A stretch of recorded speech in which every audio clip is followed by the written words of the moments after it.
Meditações no Evangelho de João. João capítulo 1, do versículo 35 ao versículo 42. No dia seguinte estava João outra vez na companhia de 2 dos seus discípulos. E vendo Jesus passar, disse: Eis o Cordeiro de Deus. Os 2 discípulos, ouvindo dizer isso, seguiram Jesus.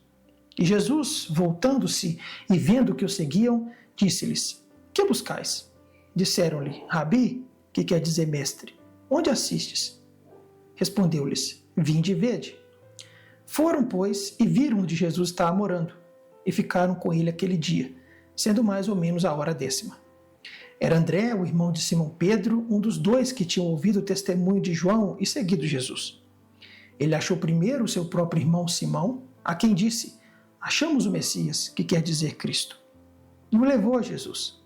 Olhando Jesus para ele, disse: Tu és Simão, o filho de João. Tu serás chamado Cefas, que quer dizer Pedro. Esses versículos descrevem os primeiros começos da igreja cristã. Embora a igreja hoje seja vasta, houve um tempo em que ela consistia apenas de 2 fracos membros. O chamado desses 2 membros é descrito na passagem que nós temos hoje diante de nós.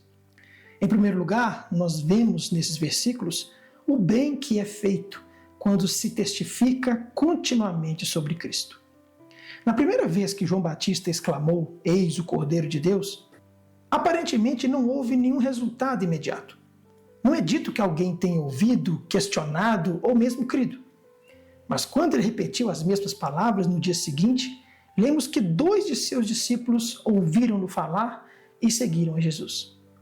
Esses 2 discípulos foram recebidos de forma muito graciosa por Jesus.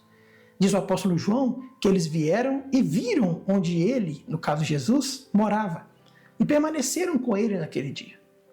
E meus irmãos, com certeza aquele foi um dia muito abençoado na vida daqueles 2 discípulos. A partir daquele dia, aqueles 2 se tornaram discípulos firmes e fiéis do Messias que eles haviam acabado de descobrir. Eles assumiram a cruz. Eles continuaram com Jesus em suas tentações. Eles seguiram por onde quer que ele fosse. Pelo menos um deles, se não ambos, tornou-se um apóstolo escolhido e um mestre no templo cristão. E tudo isso se deve ao testemunho de João Batista, quando ele disse: Eis o Cordeiro de Deus. Esse testemunho foi uma pequena semente que produziu frutos poderosos. Meus irmãos, esta simples história é um modelo da maneira como o testemunho de Cristo tem feito bem para as almas em todas as épocas da igreja cristã. Por meio de testemunhos como o de João Batista, homens e mulheres são convertidos e são salvos. É exaltando a Cristo, não a placa de uma igreja. É exaltando a Cristo e não os sacramentos. É exaltando a Cristo e não o ministério que os corações são movidos e os pecadores se voltam para Deus. Aos olhos do mundo, esse testemunho pode parecer fraqueza e loucura. No entanto, como as muralhas de Jericó caíram diante do som das trombetas, esse testemunho é poderoso para a destruição de fortalezas. A história do Cordeiro crucificado tem demonstrado em todas as épocas o poder de Deus para a salvação. Aqueles que mais fizeram pela causa de Cristo em todas as partes do mundo foram homens como João Batista. Eles não gritaram: Eis-me aqui, ou Eis a igreja, ou Eis os sacramentos. Não. Eles gritaram: Eis o Cordeiro. Se as almas devem ser salvas, os homens devem ser apontados diretamente para Cristo. Agora, uma coisa nunca deve ser esquecida. Deve haver uma contínua paciência na pregação e no ensino da verdade, se quisermos que o bem seja feito. Cristo deve ser apresentado repetidamente como o Cordeiro de Deus que tira o pecado do mundo. A história da graça deve ser contada repetidamente, linha por linha, preceito por preceito. É o constante gotejar que desgasta a pedra. A promessa de que a palavra de Deus não voltará vazia para ele nunca será quebrada. Contudo, nunca foi dito que ela fará o bem na primeira vez que ela for pregada. Não foi a primeira proclamação de João Batista, mas a segunda, que fez com que André e o seu companheiro seguissem a Jesus. Em segundo lugar, nós também vemos nesse texto o bem que um crente pode fazer aos outros, falando-lhes de Cristo. Assim que André se torna discípulo, ele conta ao seu irmão Simão a descoberta que ele fez. Como alguém que inesperadamente ouve boas notícias, ele se apressa em compartilhá-las com a pessoa mais próxima e querida para ele. Ele então diz a seu irmão: achamos o Messias, e o traz a Jesus. Vejam bem, o que teria acontecido se André fosse do tipo silencioso, reservado e pouco comunicativo, como muitos cristãos são nos dias de hoje? Quem pode dizer que seu irmão não teria vivido e morrido como um pescador no Mar da Galileia? Mas felizmente para Simão, André não era desse tipo. Ele era alguém cujo coração estava tão cheio que não podia deixar de falar. E por causa do testemunho aberto de André, sob a direção de Deus, o grande apóstolo Pedro recebe a primeira centelha de luz em sua alma. O fato diante de nós, meus irmãos, é muito marcante.